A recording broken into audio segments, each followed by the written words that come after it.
Hi, I'm Ken. Today I'm at home because it's a very snowy day here in the Northeast. Blizzard, actually, officially. Let's take a look at that. First thing you'll notice is that you can't see out of this window. The window screens are so covered in snow that you can't even see out of them. But I think we have just a tiny little hole in the window that we can peek out of and see just how snowy it is outside. Good day for recording. That's kind of neat, huh? So, anyway, today we're going to cover two topics. One, I have been going through that lot I got at the last stamp show I went to. This is one of the things that was in that packet. It's a package of New Zealand commerce stamps. Let's put one of those up on the screen. These stamps came in a lot of varieties, including official versions. This package here says on the inside, let's see if we can read this here. It says New Zealand specialized lot of this 1D value. Most printings are represented. Also, 5 have the bar cancels. I've looked up what bar cancels are. I think there are lots of varieties of cancels for these stamps, including some that they call bar cancels, but I'm not a cancel collector, so those aren't actually terribly interesting. We're going to just skip over that for now. But what I wanted to point out on this is at the bottom of this sheet, when I take out the paper, you can see, you may not be able to see, but you can trust me on this.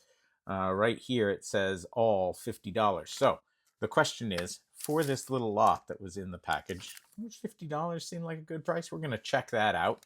The other thing we're going to do is a viewer of this channel and a friend of this channel, Rodger, sent along a project he's been working on. It's this perforation gauge. He's 3D printed it with little raised ridges that you can set stamps up against to check perforations on. This is a very, very clever approach to doing perforations. I think something like this can be very useful when you're doing a lot of checking of stamps. Just quickly pop, pop, pop, put them in there. But what I'm going to do later is talk about this perforation gauge, and I'm going to compare it against a whole range of perforation gauges that I have, and just have a sense about where this one is effective and where these different kinds are effective. So we'll talk about perforation measurement during the day. But before we do that, let's dive into these New Zealand stamps. So these stamps here are, like I said, called the Commerce Series. They came in a number of different varieties. I've put together this sheet of paper. I'll show it a little closer later. This sheet of paper is kind of the working mat that I work on when I'm trying to identify the stamps like this. I essentially lay this down on the paper. I take out the stamps and put the stamps into the boxes that they belong in. This particular mat has the various types of these stamps laid out, and I'll put up some of these on the screen just to talk them through a little bit. But you're going to see essentially 3 different design types. The first, which I'm calling on my sheet, the Commerce set. The first set just has a picture of the image of commerce on it. The second one, which you won't be able to see from just this picture, but you'll see I've made a space for it right here, has a redrawn version. That has a very minor design difference, some thicker lines, but in particular you can tell this one because the lines in the globe in this image, I'll pop this up on the screen as well, the lines in the globe in the image, you'll see here, the one stamp has vertical lines and the other one has diagonal lines. So that's the second style. We'll talk about that more in a minute. The third style here on this third line of my chart is what I'm calling Dominion stamps. I'll pop these up, the whole setup again. Those Dominion stamps have the word Dominion of New Zealand instead of just New Zealand on them. So that's a new design type, although at first glance it's hard to tell that there's a difference there. So we have the Dominion type. And then finally down here on the bottom, right down here on the bottom, you'll see I have a whole row of official types. So altogether let's see, 1, 2, 3, 4, 5, 6. Turns out that there are 6 different types of the first commerce style. Those come with 3 different watermarks, actually 2 different watermarks plus one that is unwatermarked. It also comes with multiple types of paper, or 2 types of paper per the different watermarks. So on this first one, it's unwatermarked and has thick, soft wove paper. And on this 5th one over here, sorry, I'm pointing to the wrong place. On this one right here, it has unwatermarked but thin, hard paper. That sounds like it's going to be incredibly hard to tell apart. And it is, except that for both those stamps, there's also perforation differences. And in those perforation differences, we've got this one here, which is perforated anywhere from perf 12 to perf 16. And these set over here are either perforated 11 or 14, or some combination of 11 and 14, either 11 by 14 or 14 by 11. So you can certainly tell that the perf 11 ones don't fit into this pile. So I use that as a good way to tell these apart without worrying so much about paper. But once you have the different papers in hand, you can compare them and see what that difference is. Same thing on this second set. These are both watermark 63. But on the first one, we have thick, soft paper, and on the other one, we have thin, hard paper. That is actually a little bit more difficult to tell apart, but not impossible to tell apart. And then finally, at the end here, let's see, this one and this one and this one, we have a new watermark. That is watermark 61. But there's actually 2 shades of this stamp. And you'll see in a minute that those 2 shades are pretty easy to tell apart, but a little bit hard to understand just based on the names alone. One's called Carmine. The other one is Rose Carmine. Both those are colors that I don't use very much every day. So if you told me one is pink and one is red, I could tell that difference. But the difference between Carmine and Rose Carmine, it's a little tough without a pile. But fortunately, I have a pile of these things, and it turned out to be pretty straightforward to tell the color difference between those two. Then on this next line, even though I've said that I have all the Dominion stamps on this end, the first one of these is an overprint stamp of, and I've drawn a line up to here, showing that it's an overprint stamp of that stamp, so one of the old commerce stamps. And on this one it says King Edward VII land. That was actually an overprint that was done on a Shackleton visit to the pole. That overprint, actually, they never landed here at King Edward VII land, so that overprint was a little dubious, but there is a stamp with that value on it. Then we have all these Dominion versions. Dominion version here, and then we have 2 overprints. One that says Victoria Land. That's a second expedition from Shackleton. They actually did land in Victoria Land in both of those trips. And then finally, the second one here says Auckland Exhibition 1913. That stamp is relatively expensive. It's from a stamp exhibition. I don't have any of the overprint stamps, so we don't need to worry about those too much, but just knowing that they're here is important. Finally, this last one here is a little bit strange. It has an NZ for New Zealand and a star on the back of it. That's kind of like a watermark, but it's actually a back print. So it's printed usually in blue ink on the back, which makes them really hard to find when you have used stamps, because usually the back printing is taken off with gum. In this case, I think the back print is on top of the gum, but I'm not sure about that. I don't have a copy of one of those either to be sure about it. Not a terribly expensive stamp, it turns out. Finally, on the bottom here, like I said, I have a whole bunch of official stamps. Those official stamps are overprinted in 2 different ways. One is overprinted with OSPO. That stands for on public service only. And then the rest of them are overprinted with official. The ones that are overprinted official, though, have... So first of all, the 2 OSPO stamps have 2 versions with different watermarks. Pretty easy to tell apart, although they're wildly expensive. I don't have those either. The rest of the overprints, the official overprints, those are told apart by the different watermarks, the redrawn diagonal lines on the globe, the Dominion version of the stamp, and the one with the back print. So there are 4 different official stamps based on on those distinctions. So anyway, I have this whole big sheet to make that make sense. Again, let's pop this up again. You're going to see on this page, I think you're going to see that I have a commerce stamp. I think we've already shown the redrawn stamp, but for the commerce stamp, I do want to point out that I've got two versions here. One is the one that has the carmine color, and the other is the one that has the rose carmine color. Just to show those two differences. There's no need to show all the other commerce varieties because you can't really see a watermark image in the stamp in the picture. The third stamp on this page, though, is the redrawn stamp with the diagonal lines. We've shown that before. And then we've got the Dominion overprint, which is now easy to see when they're all together here. And then you'll see I've also got one of those official stamps on this page just to show you what that looks like.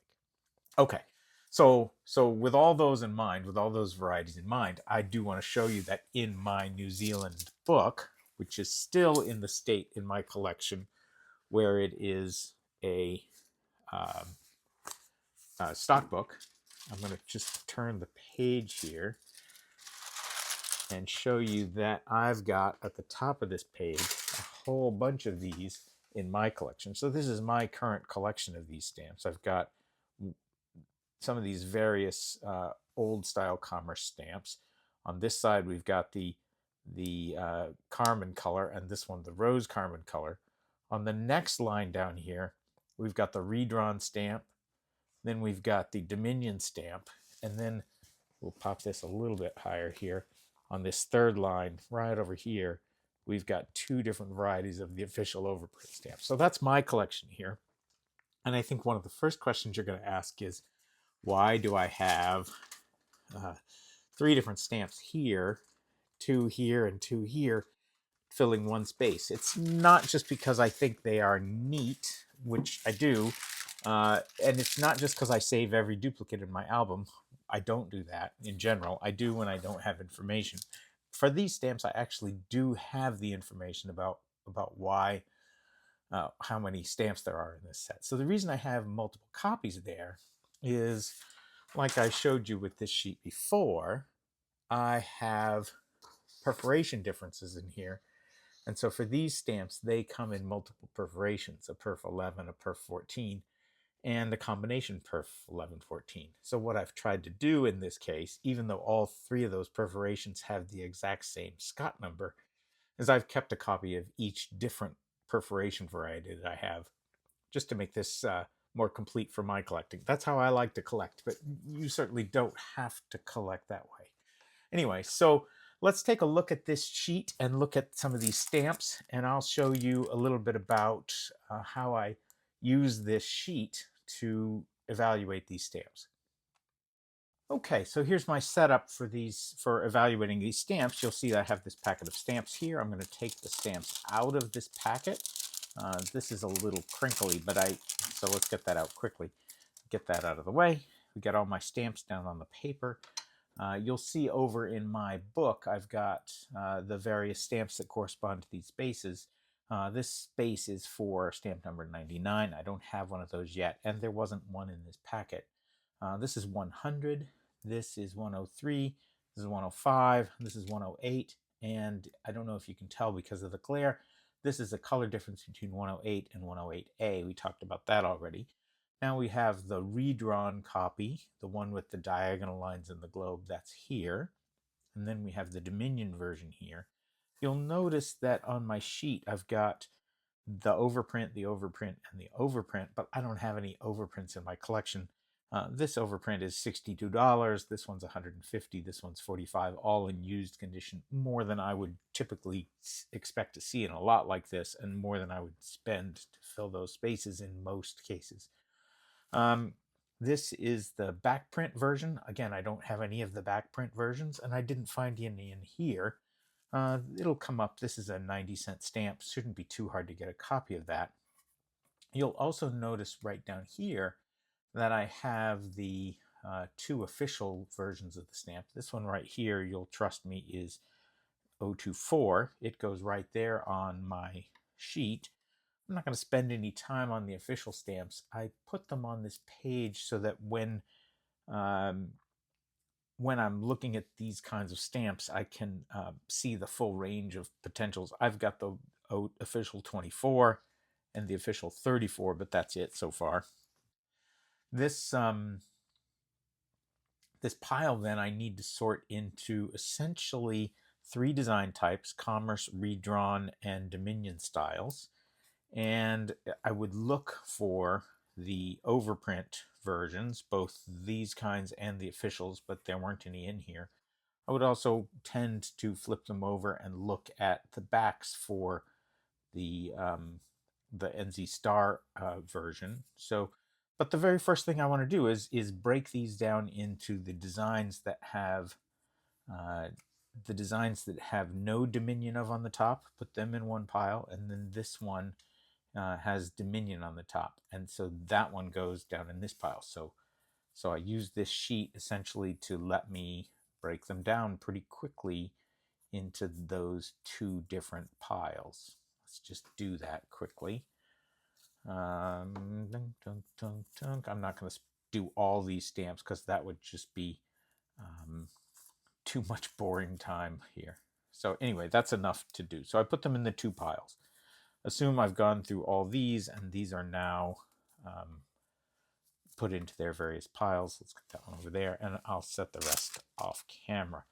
So now I've got the Dominion ones down here. The Dominion ones are pretty straightforward. They come in four different varieties. They come in the regular stamp 131, the overprints, the two overprint styles, and the star on the back. So on these Dominion ones, I just take them, flip them over, do another check for whether they have that black overprint on the back. I suspect the black overprint gets washed away if the gum is gone, but I'm not certain about that. Anyway, these don't show any evidence of a black back overprint. And then all these stamps would therefore fit right here as 131. My copy of 131 is right here. It's an unused copy, and so that's better than any of these used copies. So I don't need to keep these in my sheet. So we set those aside. Next then is to start to distinguish these stamps, these various commerce stamps without Dominion on the top, and you'll probably immediately notice color differences, shade differences, and that's true. There are shade differences here. I think you would be tempted to say that these shade differences are a factor of fading with time, and that's also true. Although there are two major shades of these stamps. Like I said, in these over here, there's 108, which is carmine color, and 108A, which is rose carmine color. And I know, based on my own experience and my stamps, that this one here is the carmine color, the darker, the rose carmine color, the darker color, and that these lighter ones are the carmine, plain carmine. It is not clear. If I were looking at US stamps and I saw these two differences, I would be pretty sure that was just a horribly faded stamp and that the colors are mostly the same. That turns out, it was one of the nice things about having a big pile of these, that turns out to be somewhat true, but I think you can pretty universally with these stamps take the dark ones and put them on the rose carmine pile, and take the light ones and put them actually on all these other ones, because all these stamps are carmine. So these darker ones naturally fall into this rose carmine pile, although um, that's not enough to say that that's the right stamp. So let's not do that yet. The more important, evaluation here is the watermark. That's, I think, the first thing I want to look at. And when I'm looking at watermarks, I'm just going to take this perf gauge and just flip it over because I think it makes it easier. These stamps, it turns out, the watermarks, there are three different watermarks. Let's pop those on the screen. Notice that the first stamp here is unwatermarked. It's almost a waste of time to show you that one. The second watermark style is watermark number 63. Watermark 63 has a has a double star and a kind of a bold shaped, it's an outlined version of NZ. That's the one in the middle. The one on the right is the simpler version, just a star with a simple NZ on top of it. All these, let's pop that away first of all these 108s are thus the watermark 61, the simpler one. Those are watermark 61. For some reason, the earlier in time versions got watermark 63 and the later in time ones got watermark 61. I don't want to deal with what that means or why that happens. It just is for the sake of this. The other thing that's interesting here is that for the most part, these stamps with the watermark is detectable without watermark fluid. I don't know if you can see it. Let me see if we can put this up on the screen. Yeah, I think you can see that right there. You see the star and the NZ there, and on these two stamps, there's no watermark. Let's try a different one. That's why I'm using the back of this black thing to show you, is the black ones make it easier to see the watermark. See, there's a watermark there, the NZ and the single star. And I think, yeah, there's an NZ and a you kind of get an eye for it when you're looking at them. Anyway, I break these into two piles. I take the ones where the watermark is easy to see, and I take them out and I put them in their pile. In this case, they're watermark 61, so I put them in that pile. The ones I can't tell that I might use watermark fluid on, I put in a separate pile. So I essentially go through and take a look. That one's really easy to see. I think that one's easy for you to see too. The NZ with the star.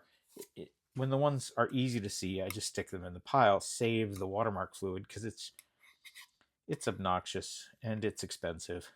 And so I don't like to use it if I don't have to. This is much, much quicker. There's another star. There's another star. There's another star. So now I have essentially broken these into two piles. One which are all, in this case, all visibly watermark 61. Those go right here. And these ones, which I don't know enough about. So I take a little bit of watermark fluid and I check the watermarks on these. Now, I don't need to do that, but let's just for the sake of this video, but let's, for the sake of argument, say that this one is unwatermarked, and this one is watermark 63. I'm gonna do that as if there are multiples here. We're gonna cheat a little bit and build a pile here that we're gonna say is all. I'm gonna do it with a little bit more care. We're going to say that all these are unwatermarked and all these are, that one, all these are watermarked 63. I mean, sorry, 60, yeah, 63. Okay. So with the unwatermarked, I'm going to just kind of work my way across the page. Let's do the unwatermarked first. The unwatermarked ones could either be this thick soft wove paper or the thin hard paper. Those are the only two options. And so once I've got these unwatermarked stamps, I just take a look at the paper and see if I see any differences in those paper. And since these are ones that I'm cheating on, I can't actually see that difference here. I think these are all watermarked. But I would look for some obvious difference in the paper and see if I can align them with these words, thick, soft, wove, and thin, hard. And in fact, when you do that, you can often see the difference. Now, you'll notice that in my collection, I don't have any of the thick, soft, wove paper. All of mine were hard paper, thin, hard paper. That would be, what, 105, which is this stamp right here. Let's pull that one out. You could kind of see, maybe you can even hear a little bit of a flick. That flick test of hard paper usually gives us a good sense of what hard paper and soft paper are. Hard paper tends to be snappier in sound, and soft paper tends to kind of be thud-like in sound. But in this case, the let's call these all, because I know none of them are the thick soft wove. I just put them in my pile there. So now this pile, which I'm faking is watermark 63, that also comes in two watermarks, two paper styles, a thick soft and a thin hard. Those I actually do have some examples of. Let's take those two examples off. That one goes there. That one goes there. This one is, you definitely can tell that that paper is thick, and you can definitely tell that that paper is thin. And then this one, I don't know if you can hear the sound. Let me bring it closer to my mic. See the thick sound, the ping sound on that one? And then this one has more of a thud sound to it. You know, you gotta get an ear for it. What happens is that when you have a big enough pile of these things, you actually can start to see patterns in the pile. So I would say first get a pile. Yeah, this one right here goes back, and this one goes back here. Get a pile and start to get a sense of what you see, but it's based on having the pile that you can figure out what stamp you have. I do want to point out one other thing. When I had this pile here about the unwatermarked pile, there is one other way to tell these stamps apart, and that's by the perforation. We'll get to that in a second, but let's just keep that in mind. I was able to confirm that all my copies were not this thick soft wove paper, both because they were all the same paper as I found here. This one, for example, Perf 14 or Perf 11. I had a Perf 11 version of this, and all the other stamps that fit into this pile had the same paper as the Perf 11. Well, this thick soft wove paper doesn't come in Perf 11, so I knew that everything that matched the paper over here was not in this pile. So that made it easy to tell what's going on there. Okay, so we have two ways of telling this, and I have now broken this into the two piles, and then I do the same thing with this watermark 63. I break it into the two piles that I have. So let's say that's what we end up with. Now, I left these upside down. Remember, these are all the stamps that have the watermark 61, the NZ star. And I'm just going to lay these out quickly, and you'll immediately see that there's a pattern of what's going on here. Notice that some of them are dark and some of them are light. That one's a little ambiguous, but we're going to put it in that pile for now. And immediately you see that there are two colors of these stamps. The thing that I have learned as a part of doing this process is that these lighter stamps are all similar in shade to all these other stamps that are listed in the catalog as Carmine color. So I'm going to call this color Carmine. Okay, this pile with the light stamps as my Carmine stamps, and I'm going to call these with the rich, vibrant colors the Carmine Rose and Rose Carmine, and that's actually correct. I'm not worried about having gotten that wrong. So now I can put the darker ones, the richer ones, into this Rose Carmine pile, and the lighter ones into this pile. And so now you start to see that I've separated these out. At this point in my sorting, I've got stamps laid out in this paper from my big pile of stamps onto all the faces that are different. One of the ones I didn't do was the redrawn stamp. In order to do that, I just want to show, well, let's pop the difference between the two on the screen. You'll notice that on the original design that the lines on the globe are vertical, up and down, and the lines on the globe in the redrawn stamp are diagonal. Frankly, okay, no, pull that away. Frankly, the only way to tell that is to one by one pick up each one of these stamps, use my loop, zoom in on the globe. I don't know if I can do that on this camera. No, that's never going to work.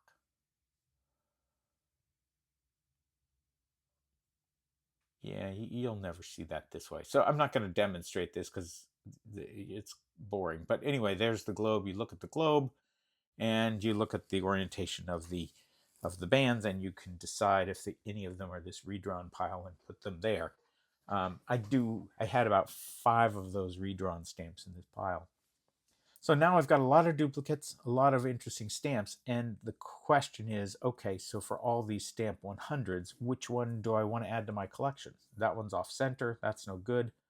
That's a nice quality stamp, a nice centered version. It would go into my 100 pile potentially, but I had one in here that I found was better. But there's one other thing in this pile that I want to look at, and that is the perforation. So for this pile, this comes in 3 different perforations, a perf 11, a perf 14, and what the catalog calls a composite perforation, which means it could either be 11 on the bottom and top and 14 on the sides, or 14 on the bottom and top and 11 on the sides. So there are 4 distinct varieties of this stamp, all with this catalog number 100. So when you come back to my book, you'll see that I have 3 different stamps here. This first one is labeled 100. Second one is labeled, I'm sorry, the first one is labeled 11 by 14. Second one is just 14, and the third one is 11. So I've got 3 copies of them. So when I get a stamp like this, I want to take a look at the perforations on this. So let's take a look and use Rodger's guide as a way to tell this. This should be either 14 or 11, and I'll leave it upside down for the measure of 11. I can read 11 either way. But on this stamp right here, we try to put it here, and you immediately start to see a problem with the way this is laid out. These perforations are pretty wonky and pretty small on this stamp. This is what's known as a thin perforation. So the perfs on this stamp have tiny holes and big spaces. Okay? Those tiny holes and big spaces don't really lend themselves to this style of perf gauge. And then the other thing that's going on is variability of how much of the hole is remaining. And so you kind of run into a problem. But I think you can see here that this does align nicely with the 14. On this side, it aligns pretty nicely with the 14, but it doesn't align at all. Doesn't align at all with the 11. So that is definitely not an 11. This is a 14 by 14 stamp. So this stamp, 14 by 14, I look over here, I've got a 14 by 14. I think, let's see, this stamp is 14 by 14.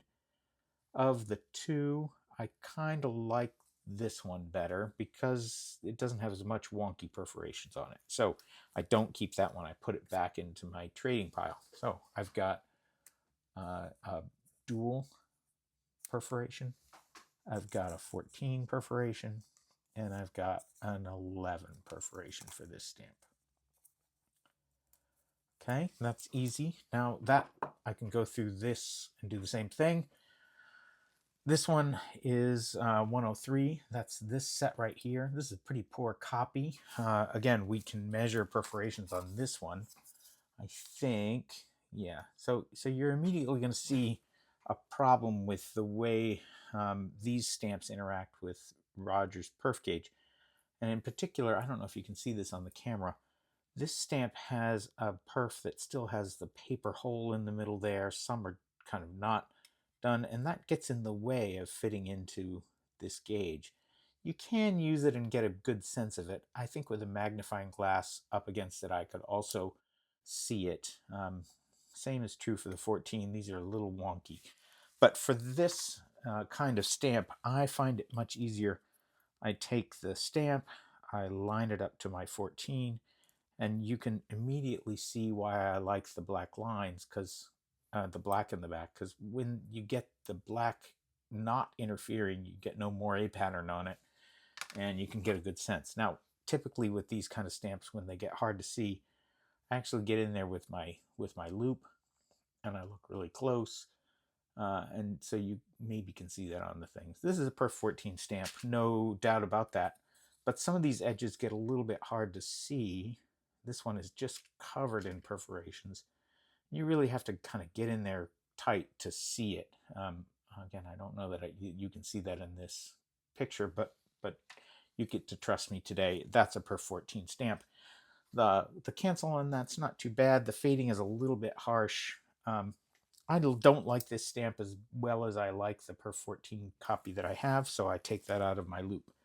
I do the same thing with all of these stamps. Essentially compare, measure the different perforations. In this case, I think the better perforation guide is this one, not this one, even though that's fine. I think any of these other perforation guides would work just fine with this. But for me, it's the black background perf gauge on this one that I like. So I do the same thing with that. I pick the best copy, put it in my album, pick the best copy, put it in my album, and then I just want to kind of bring the colors up on these just to show you the obvious difference. This one is not so faded. It is a little faded, but not so faded.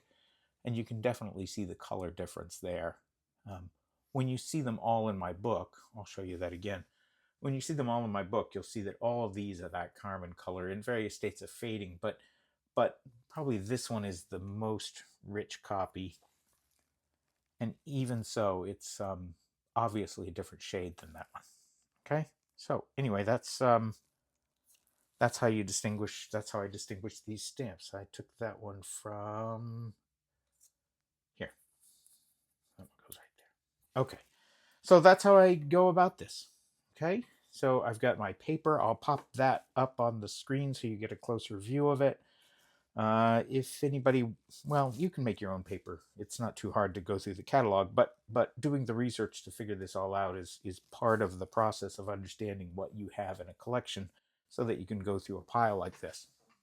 I do want to hit one more thing about this pile. This pile had, I've taken 2 or 3 stamps out of this pile that I needed. Nothing particularly fancy. This pile let me do a search for those 2 or 3. It came in part of a lot that I paid $10 for, so no big deal. It gave me a lot of examples of each type so that I could actually see what the shade variation was. But I think one of the interesting things here, the reason this was in the lot, is this note that it says all of them were $50. So the question is, if you bought this lot for $50, would it have been worth it? I did a quick calculation on this. The catalog value of all these stamps, once I laid them all out on the thing, was just about $50, plus or minus 5 or 10, when you add it all up. I wouldn't say that paying full catalog value for a lot of stamps like this, where there's a lot of poor stamps in here, ones that are off-center, I don't think that's a good deal. The other thing that makes this harder is, even if I had 0 stamps in this set, if I just took one, not the duplicate, one from each of the different types that I needed, when I added that up, assuming I had none in this pile, the whole value here would have been just $20 catalog value. $20 catalog value, paying $50 for it. Again, that's a no-brainer. A lot like this would not have been worth it at $50. You might have pulled the trigger on a lot like this for $5 or $10. But just realize that when you're getting a lot, just because it says $50 doesn't necessarily mean it's worth $50 in catalog value. So be cautious when you're searching for treasures. Now you'll notice when I was measuring perforations, I used this perforation gauge. This is my go-to perforation gauge. It's the one I've been using forever, and I just love this perforation gauge. I like that it's metal, and I like a lot that it's got a black background and a full range of things. I also love on this perforation gauge that not only does it have the perforations up here, it has them on the side. And when they're on the side, it means I can lay them down against a stamp that's on an envelope to measure the perforations that way too. I like this perforation guide. I also use this little tool, because it's metal, to tuck stamps into the mounts that I have. So sometimes I'll flip open the mount, the stamps sit in, and I use this to slide them in place. So this becomes essentially a flat surface. You could use a credit card for that same thing. But I find this a very effective way to remount stamps after I've taken them out of the mount on my pages. Nice tool. But I have a whole bunch of perforation gauges, this one being just one of them. And like I said before, Roger sent me this nice perforation gauge that works in a totally different way than this one. I'm going to put up a link in the show notes about how you can get a copy of one of these if you want from Roger. He's done a nice job with these things, and I think some of you will want to get a copy of this. So anyway, have that, but that's brand new to me. I'm still kind of learning where I'm going to use this. Uh, on top of this, I have another metal one. I have this one right here. I don't use this one very much, although it has most of the same features as my black one. The only difference here is that this one doesn't have a black background, and it doesn't have measurements on the side that let me stick it up against the side. So I don't use this one very much. Um, I use it only when I can't find that one on my desk. There's another one like this that we have, which is clear. This one is very similar to the other one. This one's nice as a clear one because you not only can put the stamp on the top, but you can lay it on top of an envelope to see the stamps on the side. So that's a nice style. Here's an entirely different metal one. Have I got that upside down yet? Here's an entirely different metal one. It does have some of the side measurement markings, uh, but I don't like the background color on it. I find it easier to see with the black background than I do with the silver background. So I've got that one. You'll find a lot of places give away these paper copy um, versions of a perf gauge. This is exactly the same kind of thing, but it's in paper, so it's a little flimsier, but it works just the same. I've got a plastic one here. This plastic one is interesting because on this plastic one, again, have I got it upside down? No, it's right. On this plastic one, you'll see that it's interesting because on this side where it shows you the perforations, there are diagonal lines going up so that you can measure perforation in between two numbers. So if you have a stamp that, for example, should be 10 1/4, you can find roughly a quarter of the way up on this and find 10 1/4. So that's a nice gauge if you need more precise perforation measurements than these other gauges, which are essentially calibrated to the full perforation or half perforation. That said, Scott makes these, or had made these. Linz and Scott had distributed these for a while. I don't know if they still sell these or not, but excuse me, I'm sure you can find these if you need to. This is a nice gauge. It comes in a little sleeve. It's also plastic. I don't even think you can see that plastic on it. It's a little hard to see. Let me see if I can bring paper up here to show this. Yeah, here we go. So on this gauge, we have the diagonal lines running up, and so that's a nice feature. This has a few other nice features. Certainly um, it has a ruler on it. Well, this one has a ruler too. It's in millimeter, small ruler here, and here's a small inches ruler, small millimeter ruler.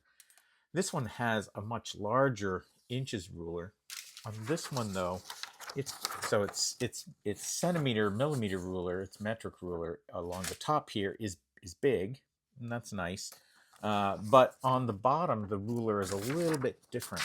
It's called a center. Let's see, what does the thing said? It says a zero center ruler. And what that means is that zero is right there in the center, and then 1 inch on each side, 2 inches, 2 inches. So it sets up a ruler with zero in the center. What that's used for is that you find the center line on your page if you're going to lay out something, and you put zero on the center, and then you can measure to keep everything in center. So if you want 2 inches on the page, you can do between 1 and 1 and get 2 inches centered on zero. So that's what the design of that is. The other thing on this one here is this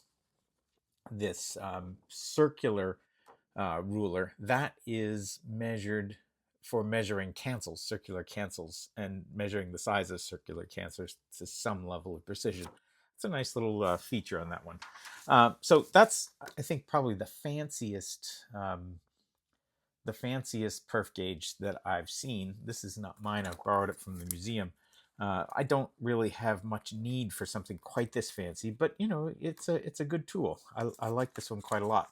Let's put this one aside. And then the other thing I want to point out is, these cost a few dollars, right? Each perforation gauge costs a few dollars. The paper ones you pretty much can find for free, maybe 50 cents. Paper ones are usually included in most of the beginner stamp kits. These are great. They work just fine, pretty inexpensive. But I want to point out that you don't necessarily have to pay for a perforation guide, because oftentimes various books will come with them. So this is an old stock book, really old, beat up stock book. Uh, this has no stamps in it, but it's because it's too gritty. But in the front of this, on the first page, is another perf gauge that's printed in paper. Uh, that's a nice little thing. So you if you look around all your stamp literature, you're very likely to find that you have a perf gauge built into one of those items. I'm going to set that one down. Here's another stock book. This one's also pretty grutty, but not horrible. And on the back of this, you're going to find another perf gauge, which is really a nice feature. Now, let's talk just briefly about what perf gauges are. I mean, I think I've shown you lots of different kinds, and I think you all have some sense that perforation measurements are the number of holes that are on the side. But what exactly does a perf 11 gauge mean? What's the difference between perf 11 and perf 13? Well, there's actually something built into most of these perf gauges that you maybe don't even notice that you've had them for years, and you maybe don't notice that that's there. And that is that perforation is the number of holes in a 2 centimeter span. Kind of a random measure, right? Number of holes in 2 centimeters. Well, it turns out that on almost all the perf gauges, the width of this measurement tool is 2 millimeters, or two centimeters. And if you look closely enough, I don't know if you can see that. Yeah. If you look closely enough at the bottom of this, it says 20 millimeters, which is 2 centimeters. And if you count the holes in this, you're going to find that there are exactly 7 holes here, and 7.5 holes here, and 8 holes, etc., right up down the line. So this one, there's our 20 millimeter, 2 centimeter gauge. On this one, the width of that area, 20 centimeters, 20 millimeters. Here's the paper one again. Magic. It is 20 millimeters, and in fact, it says so right up at the top, 20 millimeters. So that's nice. On this one here, we've got 20 millimeters here, and we've got 20 millimeters here. So almost everybody has it done the same way. This one, this plastic one, 20 millimeters. This one right here says 20 millimeters, same thing. If you look at these side pieces up here, each one of these is 20 millimeters. Same with this metal one, 20 millimeters, 2 centimeters. Even if you come to this fancy plastic one, well, is that right? Have I got this right? Let me just see. Oh, that's interesting. Linz, you blew it. Linz, Scott, however you did this one. I mean, it's got lots of nice space there, which is more important than that little trick. But this one is not 20 millimeters across. So that's kind of interesting that they've done that. I would say one of the things that I would give Rodger some feedback in is to ask him whether he wants to make the width of these things also 20 millimeters. It's probably something that he ought to think about doing in the next revision of this guide. Anyway, what I want to do is take a look at a bunch of stamps. What I've done with is to prep for this is I've brought together 3 different kinds of stamps, and in this book I've got some Washington Franklin stamps, all the same here, a set that are 10 perf 10, some that are perf 11, and some that are perf 12. I want to use the various gauges I have to show you how we'd measure those and how effective each gauge is at measuring those. The second here are some flag over porch stamps. Those come in weird measurement sizes. What do we have here? We've got 8.7, 9.9. This stamp, actually, I don't have copies of all of them in this book, but they come also in 10.8, 10.9, 11.2, 11.3, and 11.5. There's a level of precision there that you just can't get, I can't get, with this kind of tool. So you need one that has gradations to measure that. So those gradation ones are a little harder to use, but they give you more precision. So we'll try to measure these with that tool. Finally, I've got a stamp that's on an envelope, and we'll use the various tools to measure the envelope, and based on that, we'll have some sense about what the pros and cons of the different measuring perf gauges are. So let's take a look. We'll dive in, and we'll see how effective these various tools are for measuring perforations. Okay, so I've got a big pile of perf gauges in front of me, and I don't want to make this terribly boring, right? So what we're going to do is we're going to compare essentially three styles of perf gauge. My favorite, the black. The second one here is the transparent kind. The third kind is the kind that Rodger sent me. So we're going to look at how all three of these work at measuring stamps. These stamp perf gauges are not fundamentally different in various ways, but they each have their style. So here's another metal one in a different color. You may like the background shade different than I like the blacks, but we're not going to compare black versus that. Here's another transparent one, although this one doesn't have the diagonal lines that help us. So we're not going to use that one. We'll rely on that for the diagonal line test. Here's another metal one. No need to check two. Here's a paper one. No need to compare that. That'll cover that topic. This one has the diagonal lines. We're going to use this transparent one for the diagonal lines. So for the various stamps we have here, we're going to use the one Rodger sent me, the one I like, for the one I've been using as my standby, and the transparent one to measure the stamps. Oh, one more kind. We've got this one printed on the back. Now, one of the things I was curious about was whether all these different gauges measured the same. And I did find that when I used the same stamp on all the different gauges, that the gauges were all calibrated nicely. 2 centimeters, 20 millimeters. It was the same on every gauge. So there was no variability here on getting the perf right at this level. I did measure the different millimeter guides on each one of these, and I did find something on the order of 0.2 of a millimeter off across 40 millimeters, but not a huge difference. So I would say don't worry too much about calibration of these. The paper ones that are here, they're all kind of the same, so I wouldn't worry too much about that. I'm leaving this book here because in this book are my test subjects. So let's start to take a look at these. The first one, let's take a look at here, just because I think it gets it out of the way and is easier, is this one that's on paper, right? Now, the one that's on paper obviously has a problem. I cannot use this gauge very effectively to measure it on paper. I can, I guess, line up these things to the on paper version, but I don't want to, I don't want to labor this question. This perf gauge is not very effective at measuring perforations that are on paper. So this fails this test. This one here, I can't put this center gauge here up against the paper and measure.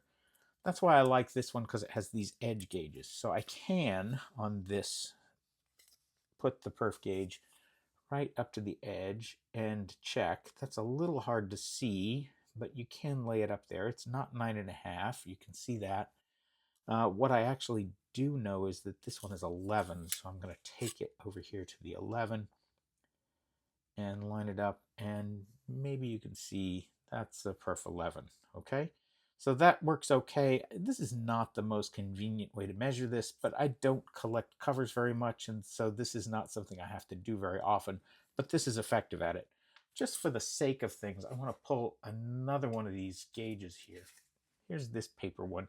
It doesn't have an edge gauge, right? So there's no way for me to line this up here or on the edges to see it. I guess you could cut some of these and get it lined on here. Maybe you could fold it, but this gauge is missing the edge component. So when you're looking at a gauge, whether it be the black style or the other style, look for ones that have these edge gauges. Now, I do want to point out that this does have edge gauges from 7 to 9.5. Turn it over, there's from 10 to 12. But if you needed to measure 14, 14 being right here, that 14 gauge is not on the edge, so there's no way for me to really stick the 14 up against the edge of that stamp.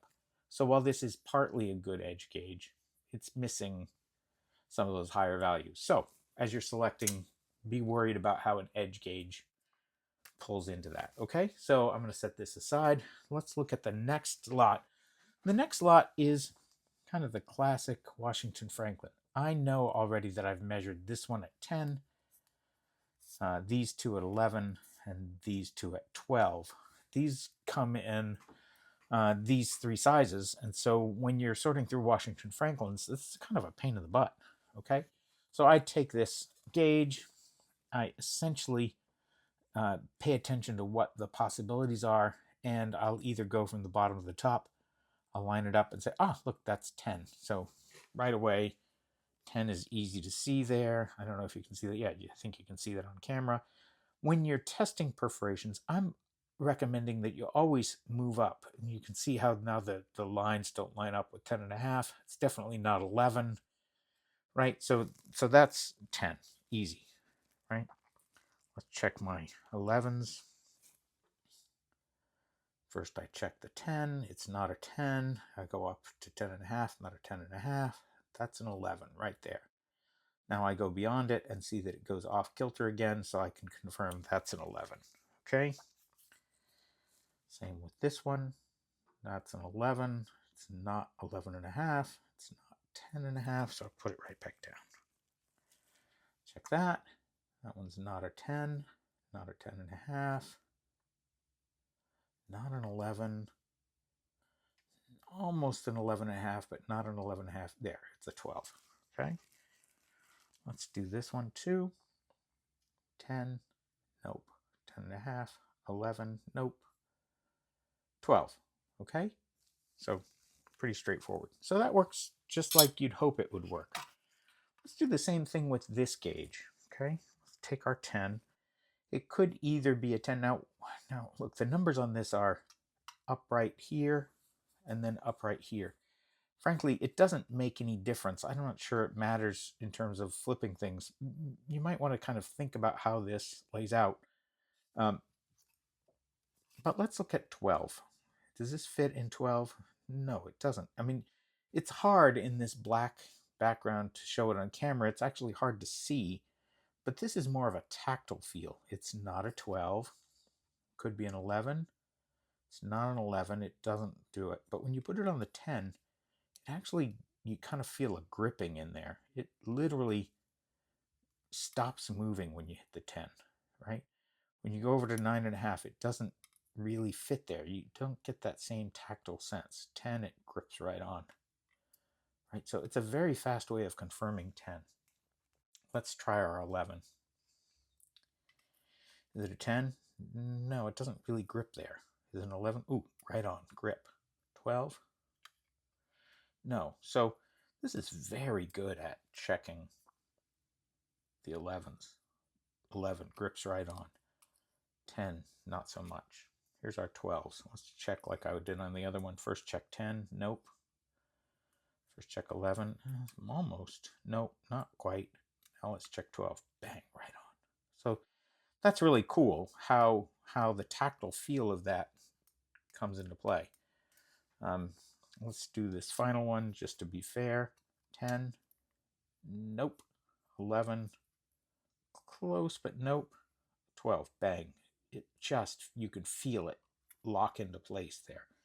So nice technique, Rodger, for checking those things. Now these Washington Franklins are, especially these 1 and 2 cent Washington Franklins, are abundant, and you often get large lots of these things. So being able to use a tool like this that you can quickly check in a very tactical way, I think that's a nice tool for that. Now the third way that we could measure it is with this clear one. Clear ones are a little harder because you need something behind them to even see them. You're going to have a hard time seeing this. So let's pop this. See, with the black, you can't see it very well.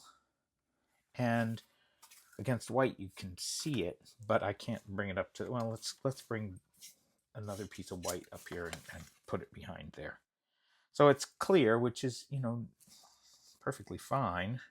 I like to test stamps on the front, and in this case I line up the 10, and you can do that pretty well. That's obviously 10. It takes me a little bit of fiddling to get it right there. That's a 10. It is not an 11. Doesn't line up there nicely. Not a 12. I'm not going to do all these stamps because that's kind of a pain in the butt. You might ask, why didn't I use the transparency of this and put it in the back? And you could, but I actually find it's a little bit difficult to lay these stamps behind something and manipulate them to slide, right? If the stamp's on the paper and you slide, the stamp can wobble around. So I don't love that. And holding it in place with tongs, not so much. So for me, these transparent gauges are great for measuring micro differences, and they're great for measuring stamps that are on paper, but they're not so great at going quickly on other stamps. So I'm going to put these away. So in this case, I think the winner for these stamps is the uh, new Rodger perf gauge. The second best is the one I tend to use for these, and that's that one right there. And the least effective one is this clear one. Okay, but let's take a second one. I've got this stamp right here. This stamp is the U.S. Flag over porch stamp. There are dozens of varieties of this stamp, and a lot of those varieties come down to these perforation differences. That one is 8.7. This one is 9.8. 9.8 is close to 10, but it's not quite 10. It also comes in a 10.8, a 10.9, 11.2, and 11.3, and 11.5. Now, let's just take the 9.8 because it's really close to 10. Actually, yeah, I don't want to do all these. I just want to do one. So let's just do this 11.3. 11.3 is really close to 11.5. It's also really close to 11.2. Being able to take a gauge like this to tell you, okay, I know that this comes in 11.3, 11.5, and 11.2, and use this gauge to actually tell that difference. Let's try it here. So 11.5 is 11 and a half. Can I line that up there? I think I could convince myself that that was 11.5, but if I shade it just a little bit more, you see it's not a perfect fit for 11.5. I know that when I do this, if the perf holes are tighter than this, that it's not quite on calibration. So this one actually is a little bit wide. You know, I don't know if you can see this here. It's on the line here, and it's a little past the line here. So it's someplace between 11 and a half and 11. But there's no way I could tell if that was closer to 11.3 or 11.2. No way in the world I could make that distinction with this kind, right? So let's take Rodger's version. In Rodger's version, it gets even worse, unfortunately. When I lay it here, it actually locks into place very nicely on this 11.5, right? This one is, I know this one to be 11.3, but it locks pretty well into place on 11.5. So it's close enough within the tolerance of that you could fool yourself with this, that was an 11.5. So now this one doesn't have an ability to check an 11.4 or an 11.3 or an 11.2. So not a very good tool for this measurement. It also is pretty good at locking into 11. Being halfway between the two, I'm not entirely surprised that it fits both these gauges. So this doesn't work for these fine detail ones. Now we finally get to the one that I think is going to be the star on this, which is this detailed perf guide. This detailed perf guide lets me find, what do we think? This might be 11.5. I can line these right up to 11.5, and I can see that it's not quite right there. When I pull back to 11.4, not quite right there. When I pull back to 11.3, that's right here, and bingo, that's a great fit on 11.3. So this tool, this one with the sliding scale, is excellent at being able to give me the level of precision I need to tell 11.3 from 11.2. It's a lot harder to use. This is a very hard gauge to use, as is this one, right? This being able to tell the same thing on this. Let me just point out this one, for example. This one has the same sliding scale, so I want 11. It's not 11, and I keep sliding until, I'm sorry, I'm off camera. I keep sliding until things align, which is right about there. It's hard to get right. Oh, I'm going the wrong way. Right about there, right? Now, all I know is that that's a little bit of the way between 11 and 12. It's hard to use this gauge to actually get yourself between 11.3 and 11.4. What I do when I get stamps like this is I take the stamp that I think is 11.3 and I get another stamp that I think is 11.2, and then I line them up together to see which one is bigger, right? And then I can tell the difference. But if I want to gauge, the best one for this is this nice plastic one that has a full range. Anyway, so that's that. So what wins on the precise measurements? It's this one with the sliding diagonal scale that actually has markings at the various levels. You can interpolate in a gauge like this, but this one is better for it. This one is a total failure. This one is also a total failure. So I can't really measure that level of precision with these two guides, but I need that. So where does that take us? For quick measurements of bulk, it's this one. For ease of everyday being able to do a lot of things, it's this one. And for measuring precision, it's this one. And then finally, for measuring items that are still uncovered, it's either a transparent one or one with edge markings on it. So for me, I think I'm still in the camp of using this one as my daily tool. And I'll be using this one as I get new lots of these kind of large piles of variable things like these Washington Franklins. Okay, so that was way more measuring than I think anybody wants to sit through again. So I hope that helped you understand and maybe get a sense of what kind of tool you prefer to use. I think after all that, I think in general, I will still use this tool when I'm doing my day-to-day work. I find this is still the best general purpose tool, and for me this one is very effective at having a dual purpose, so I like this, right? So I think this is the one I'm going to keep using. When I want more precision, I think I'm going to move to uh, where is it, this one right here, this paper one. No, this one's actually plastic because I can lay the stamp down on top of it. Like I said, this is not my, this is, I've borrowed from the museum. This plastic one has all the same precision. It's just not one that I own, and I don't need to buy a new one since I already have this one in hand. So I will use this one when I'm looking for more precision.